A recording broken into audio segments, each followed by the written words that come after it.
Pagi. Apa kabarnya? Luar biasa. Luar biasa, sungguh luar biasa atau biasa di luar? Luar biasa. Luar biasa ya. Jadi kalau kita bilang itu adalah doa buat kita semua Bapak Ibu sekalian. Kenapa orang-orang memilih industri network marketing? Karena kalau kita bilang banyak orang dalam kehidupan ini, saya percaya Bapak Ibu sekalian 95% orang di dunia hidupnya biasa-biasa saja. Bukan hidupnya luar biasa. Benar ya? Betul. 95% orang di dunia jadi pegawai atau jadi bos? Pegawai. Bapak sekalian. Jadi kadang kalau kita bilang apa kabarnya luar biasa, ya supaya kita hidupnya luar biasa. Ya, perkenalkan nama saya Budi Permana, saya dari Semarang. Nama artis Korea saya Budi Kwang, ya Bapak sekalian ya. Jadi kalau kita lihat Bapak sekalian, kenapa saya dengan latar belakang arsitek, saya memilih industri ini. Bapak Ibu sekalian, kalau kita tahu arsitek itu kalau buat Bapak Ibu sekalian keren atau keren? Keren ya, wah arsitek gitu ya Bapak sekalian ya. Tapi kita yang menjalani terkadang Bapak Ibu sekalian, kalau terutama di Indonesia ya atau di Jawa Tengah, arsitek itu kadang kalau kita bilang Bapak Ibu tahu nggak? Pertama kali saya lulus kuliah dan saya bekerja sebagai seorang arsitek sama sebuah perusahaan ya. Bahkan itu perusahaan yang cukup besar. Kalau kita bilang itu pabrik rokok di Kudus ya, punya anak cabang bikin perumahan di Semarang. Tahu nggak gajinya arsitek berapa Bapak Ibu sekalian? 4 juta ya, nanti saya kerja ya sama Bapak ya. Jadi waktu itu Bapak sekalian pertama kali saya bekerja, tapi waktu itu saya merasa lumayan sih Bapak sekalian ya. Jadi kadang kalau kita bilang terlalu cepat puas diri ya, digaji nggak ada 1 juta, cuma 750.000 Bapak Ibu sekalian. Jadi keren ya? Keren Bapak sekalian ya. Berangkat ke kantornya keren, keliling-keliling ke lapangan, ke perumahan-perumahannya keren ya? Keren. Kenapa? Semuanya nyalamin saya gitu ya. Mandornya nyalamin, Pak kalau ada yang kurang saya dikasih tahu ya. Padahal saya juga mikir, saya ini nggak tahu apa-apa karena teori, bener ya? Jadi akhirnya waktu itu saya pelan-pelan mulai tahu ya, ngitung RAP segala macam. Saya waktu itu terus terang, saya ngelus dada Bapak Ibu sekalian. Kenapa? Seorang tukang keramik di tahun 2004 ya, gajinya berapa per hari? 27.500 Bapak Ibu sekalian. Coba dikali 30. Berarti seorang arsitek, seorang tukang keramik, keren mana? Jadi suruh anaknya jadi tukang keramik aja ya. Suruh jadi arsitek ya Bapak sekalian ya. Jadi karena kalau kita lihat Bapak Ibu sekalian, kita dari kecil memang dibudayakan apa? Untuk bekerja. Jadi dulu kita berpikir saya kerja sebagai arsitek di perumahan itu sudah afdol. Namanya orang hidup ya harus bekerja ya. Tapi di itu 1 tahun gaji saya 1 juta naik 1.100.000, saya langsung memutuskan untuk berdikari Bapak Ibu sekalian. Ya keluar. Kenapa? 5 tahun lagi berapa gajinya? Benar ya? Tapi kadang kalau kita lihat banyak orang di dunia ini, 95% orang di dunia sudah tahu gajinya 5 tahun lagi nggak karu-karuan, tetap aja bekerja karena apa? Tidak punya solusi lain, benar ya? Mau kerja bingung, mau kerja apa, mau bisnis apa? Tapi disinilah industri network marketing itu adalah kalau kita bilang konsepnya membuat orang-orang biasa menjadi luar biasa. Tapi yang bikin kita jadi luar biasa siapa? Industrinya atau kitanya? Anda Bapak Ibu sekalian. Jadi manusia itu harus memilih. Makanya tahun itu 2005 saya memilih. Saya nggak mau jadi selamanya pegawai. Nggak punya pengalaman pun, modal pengalaman 1 tahun, saya memberanikan diri untuk apa?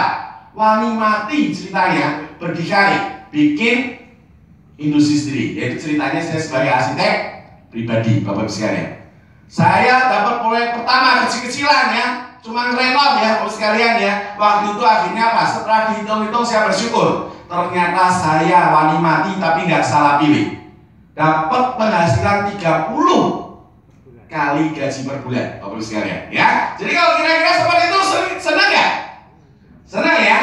Waktu saya ketemu Volef di tahun 2010, saya mulai belajar tentang yang namanya sebuah bisnis. Saya mulai nggak seneng lagi Bapak Ibu sekalian. Kenapa mulai nggak seneng lagi? Ternyata saya jalankan dari tahun 2005, saya ketemu di 2010, 5 tahun saya berpikir saya punya bisnis. Bapak Ibu siapa yang di sini punya bisnis? Siapa yang punya bisnis? Hah? Nggak ada semua nggak punya bisnis. Makanya join Volef ya. ya, supaya punya bisnis ya, Bapak sekalian ya. Karena waktu itu tahun 2010 saya menyadari ternyata seorang arsitek pribadi itu bukan bisnis. Apa itu? Profesi, Bapak Ibu sekalian. Kemana-mana ke lapangan harus saya, yang gambar kadang harus saya, ketemu orang kadang harus saya. Bapak Ibu kalau punya toko, ya itu bisnis atau apa? Pegawai. Ya kalau yang jaga pegawai ya bisnis. Lah kalau Bapak Ibu punya toko dari pagi sampai malam yang jaga Anda, bisnis atau apa? Karyawan. Karyawan kadang ya Bapak Ibu sekalian ya, cuman jadi bos tapi kerjanya sebagai karyawan, bener ya? Jadi itu membuat saya berpikir bagaimana yang dinamakan apa? Meningkatkan penghasilan. Saya mungkin nggak tahu cara bisnis bahasa apa, residual income nggak tahu. Cuma di titik itu saya cuma tahu apa? Harus meningkatkan penghasilan. Kenapa Bapak Ibu sekalian? Kalau masih single 1 juta, 2 juta cukup nggak? Cukup. Cukup nggak? Cukup nggak? Dicukup-cukupin, Bapak Ibu sekalian, bener ya? Bukan cukup, dicukup-cukupin, ya. Tapi kalau sudah menikah, 5 juta per bulan cukup, dicukup-cukupin juga, bener kan? Jadi waktu itu saya berpikir ini adalah sesuatu yang bisa menghasilkan residual income. Apa itu residual income? Meningkat. Uangnya makin lama makin naik, bener nggak? Makin lama makin tinggi income-nya. Bapak Ibu tiap bulan apa yang makin naik? Tiap tahun apa yang makin naik? Tagihan. Apa? Pengeluaran. Apa kebutuhan ya? Tiap bulan terus naik, tiap tahun terus naik ya. Kalau kita lihat yang terus naik tiap tahun, uang listrik, uang PAM, ya. Kemudian apa? Uang kebutuhan sehari-hari, uang sekolah anak. Makanya kalau rata-rata orang di sini biasanya ya, yang masih kerja sama orang, kalau sudah punya anak, sudah mulai naik SD, mau naik SMP, nanti tiap 3 tahun ada yang nambah. Apa yang nambah? Utangnya, Bapak sekalian, benar ya? Orang mau buat kehidupan sehari-hari aja udah nggak cukup, ya dicukup-cukupin. Nah sekarang kalau anak kita naik SMP, anak kita naik SMA, anak kita naik kuliah, per 3 tahun nambah nggak utangnya? Nambah. Tapi kenapa enggak? Enggak, tetangga juga gitu kok, saudara saya itu juga gitu kok. Umum itu namanya utang nambah. Umum ya? Nggak cari cara, Bapak sekalian, nggak cari solusi.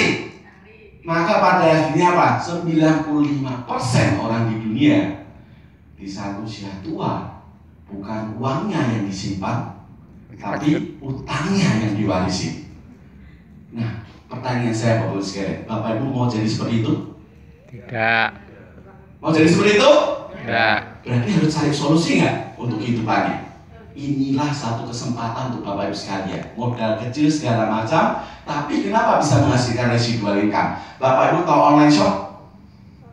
Online shop tahu? Berapa income online shop rata-rata? 3 sampai 6 tahun. Kok 3 sampai 6 tahun? 3 sampai 6 juta per bulan, benar nggak? Tapi terus kalau mau gedein 3 sampai 6 juta per bulannya itu gimana caranya? Caranya gimana? Reseller. Kalau punya online shop mau gedein jadi 18 juta, jadi 20 juta per bulan. Caranya gimana? Cari yang namanya reseller. Bener ya? Oke. Kalau satu baju untung 50.000, sekarang Pak mau nggak jadi reseller saya? Ya, nanti untung 50.000, saya ambil 30.000, Bapak ambil 20.000. Punya satu reseller yang membantu kita berjualan, pada akhirnya apa? Income-nya makin nambah nggak? Nggak 6 juta lagi, mungkin jadi 8 juta, jadi 10 juta, bener nggak? Kalau resellernya makin banyak, income-nya makin tinggi. Itu konsep bisnis, dan itu pun dimiliki oleh Newo Marketing. Tapi kenapa banyak orang gagal di Newo Marketing? Bapak Ibu takut nggak join Newo Marketing? Takut nggak? Tidak. Sungguh nggak? Banyak orang rata-rata takut join Newo Marketing, bener nggak? Banyak orang jalankan tuh gagal, yang itu gagal. Teman saya juga gagal. Kenapa banyak orang gagal jalankan Newo Marketing? Karena tidak pahami konsepnya. Bertahun-tahun join Newo Marketing seperti buka online shop. Yang jualan siapa?